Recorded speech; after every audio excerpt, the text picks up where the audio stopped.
Well, you know, the Portuguese president is supposed to be speaking in Portuguese. It's a tradition, it is protocol. But let us forget tradition and protocol this time. And in such a warm occasion, where you can witness how warm is Portugal when welcoming you,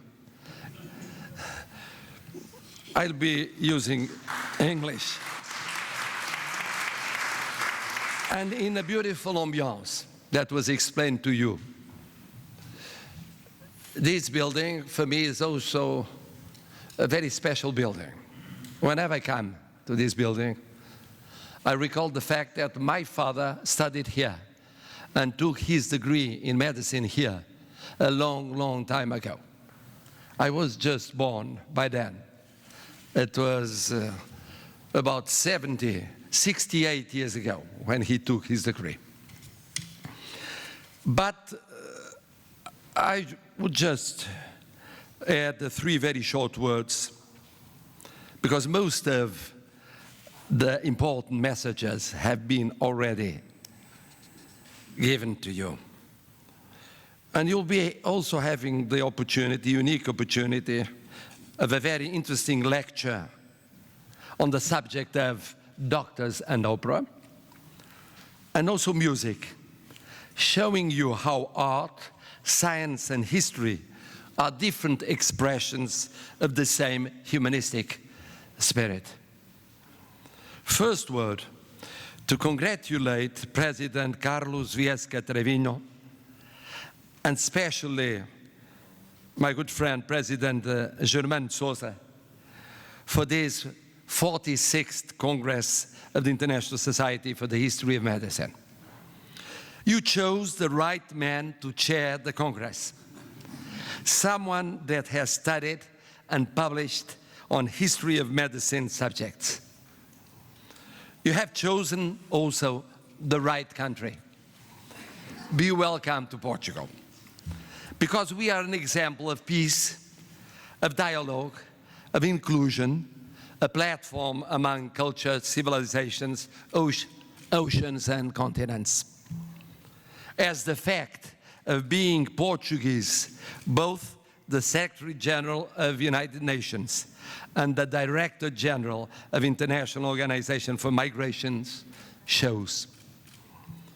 But also very well chosen, and here comes my second word, because of our contribution to the history of medicine since we were born almost 900 years ago, and mostly in the 15th, 16th, and 17th centuries, when we crossed the seas and met new geographic and human realities. That was our remote past contribution to history of medicine.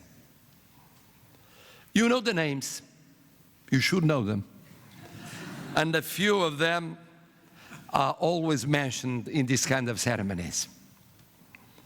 History, however, is also made of present and future. The moment we are meeting here and speaking to each other, we are living the present, but also becoming the past.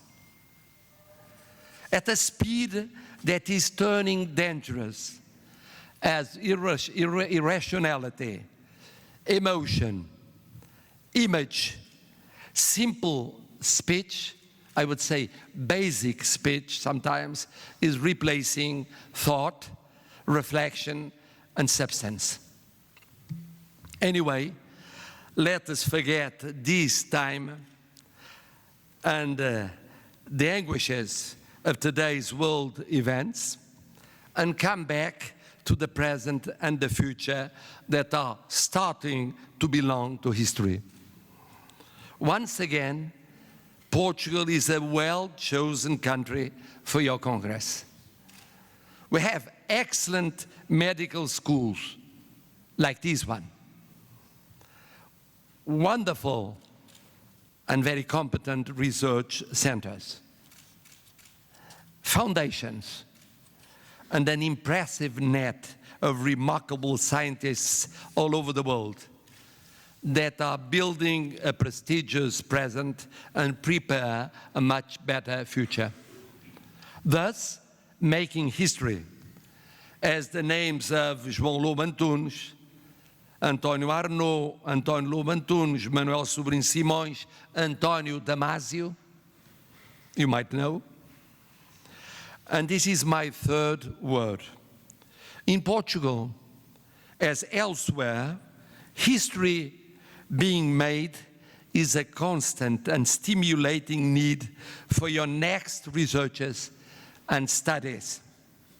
And I hope your 46th Congress and your stay in Portugal will be remembered by all of you as a real scientific, social, and cultural success.